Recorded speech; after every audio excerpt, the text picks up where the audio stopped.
what if Goku Black was in Demon Slayer? Would he ally with Muzan? See, Goku Black is actually Zamasu in Goku's body, and as we know, he has all of Goku's attributes, combined with his own, plus new abilities, powers, and a divine transformation. However, Zamasu hates humanity, and instead of simply making the entire planet explode at once, since he has enough power to do so, he prefers to play God and make humanity suffer. So it would be simply impossible for him to want to ally with the Demon Slayers. But what about Muzan? Would the Slayers find a way to defeat him? You're about to find out. But after all, how did Goku Black end up in Demon Slayer?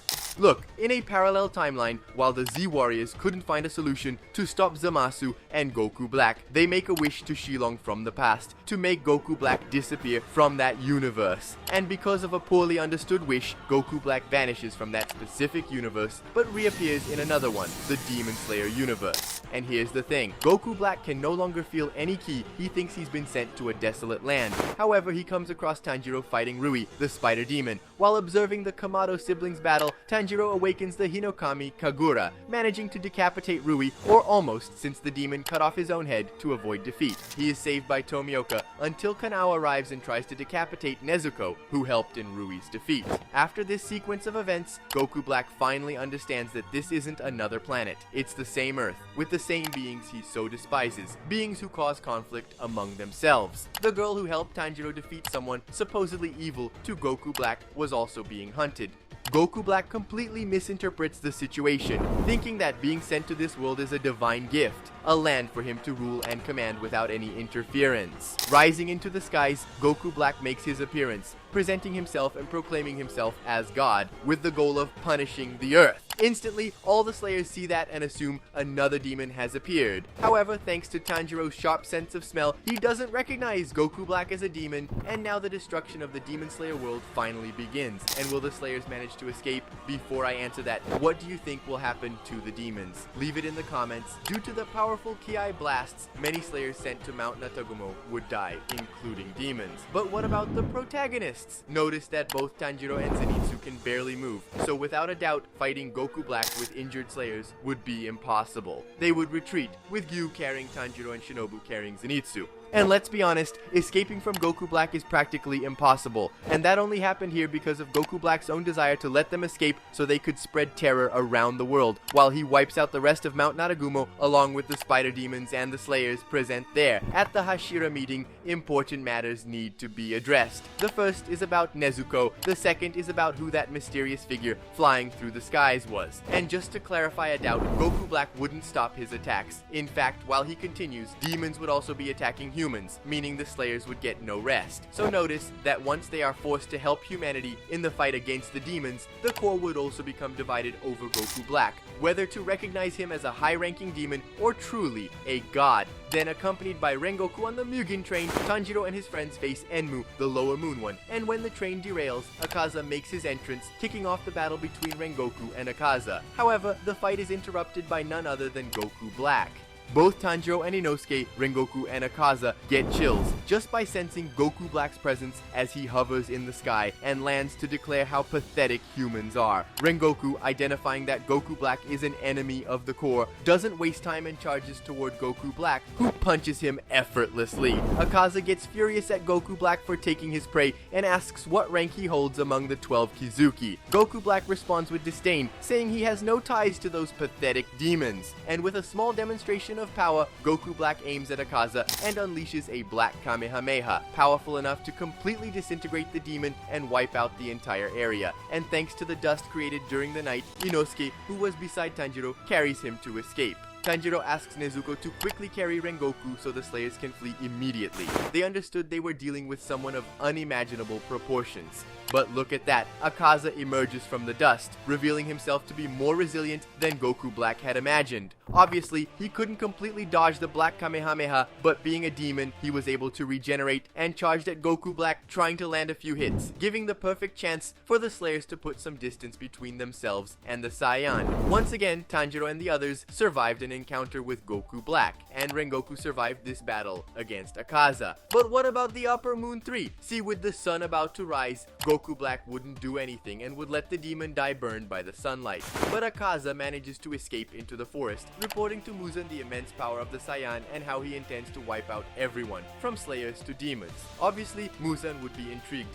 But before the meeting ends, Goku Black appears, meeting the infamous Muzan, the entity everyone in the Demon Slayer Corps mistook him for, since they say Muzan has astonishing power. And my friends, an epic battle would begin, with Goku Black wanting to test Muzan's power, and the King of Demons accepting the challenge, wanting to absorb Goku Black and gain all his powers. Muzan, entering his most powerful form, charges at Goku Black with his whips, destroying the entire mansion, where he had been hiding. With a barrage of strikes at Goku Black, a single ki blast launches a black power ball that wipes out the surroundings, and with his insane speed, he easily surpasses Muzan's, even though Muzan has supersonic speed. However, Muzan's regeneration level is practically instant, giving him the chance to strike Goku Black, who was just toying with the Demon King. And remember, Zamasu is in Goku's body, which means the physiology of Saiyans resembles that of humans, and it's already been shown that Goku can get sick and even be poisoned. And as we know, Muzan's attacks can carry a deadly poison mixed with his blood. Because of that, the demon manages to injure Goku Black, but is that really enough? Is Muzan going to absorb Goku Black and gain his powers? Obviously not. Even though Goku Black appears weakened due to Saiyan resilience, he's still able to keep fighting. Annoyed with Muzan, he begins to take the fight seriously, using the teleportation technique to appear behind the demon and quickly launch a powerful black Kamehameha to wipe him out. However, Muzan uses his cell division technique, managing to split himself into 1,200 pieces. With that, Muzan escapes along with Akaza, who had been watching the battle.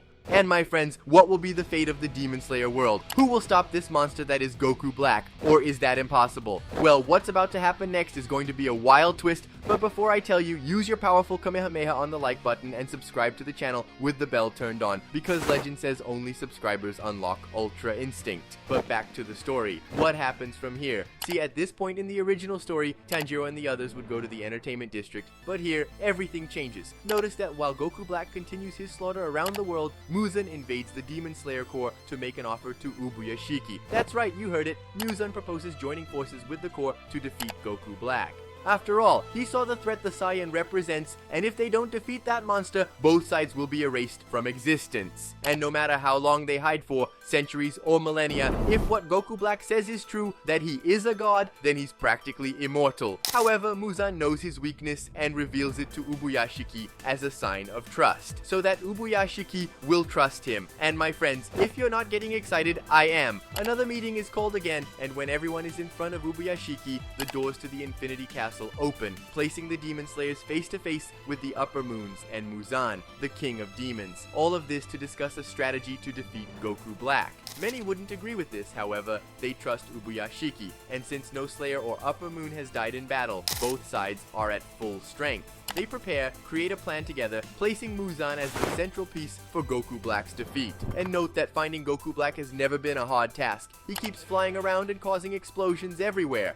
So when they find Goku Black at the start of the night, they set up an ambush where the demons would act as tanks, fighting on the front lines, while the Hashiras and Slayers distracted Goku Black. The battle begins with powerful blasts from the Rage Clone raining down on Goku Black, and the Upper Moons leap toward him all at once, making the fight harder for the Saiyan, since he would need to handle multiple enemies at the same time. However, Goku Black is clever. He quickly raises his ki, pushing the Upper Moons back around him, realizing it was an ambush. He simply uses his most powerful form, transforming into Super Saiyan Rose, unlocking incredibly powerful new techniques. But Ubuyashiki still trusts his cooperation with Muzan. He's sure they'll come out victorious. In this battle, Duma acts as a highly effective support for both Slayers and Demons, building platforms so they can reach Goku Black more quickly while he's flying, and also allowing sneaking around pillars to make movement more efficient. And when Tomioka finds an opening and gets close to Goku Black, the Saiyan easily breaks the Water Hashira's sword with his fist. Right after that, forming a Rosuki sword, he uses the Divine Lasso against Tomioka, piercing and exploding the Hashira's body.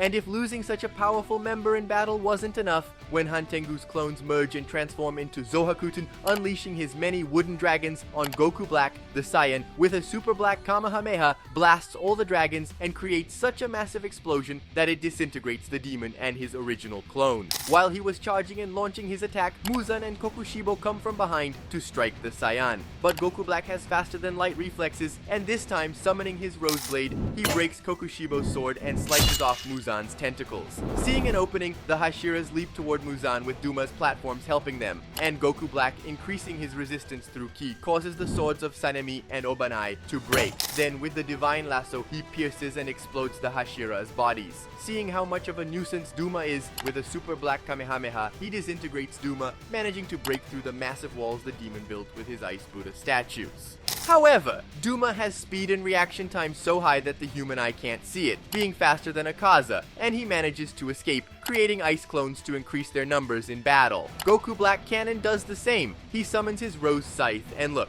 this scythe has the ability to launch a powerful energy slash that can cut through space-time, creating an interdimensional rift from which several Black clones are created to aid him in combat. These clones have strength similar to the real Black and quickly regenerate from any serious damage they take, and that alone is enough to strike fear into the hearts of the Slayers and demons. The battle was already hard, and now he pulls this off. Well, the fate of our heroes is grim. With multiple Goku Blacks, it becomes impossible to have any chance of victory, especially with the Slayers lacking marks and Black being able to use attacks that can easily disintegrate demons. Not to mention that when he's surrounded by his divine ki, sword attacks from mere mortals can't even scratch him. To gain a strategic advantage, Gyoko summons his demon fishes so the Slayers and demons can hide and sneak among them to launch a surprise attack against Goku Black. However, his clones dive in and slice the fish with their Rose-Ki swords and explosions, defeating in the process several demons and slayers like Gyoko, Akaza, Duma, Gyomei, Mitsuri, and Tanjiro.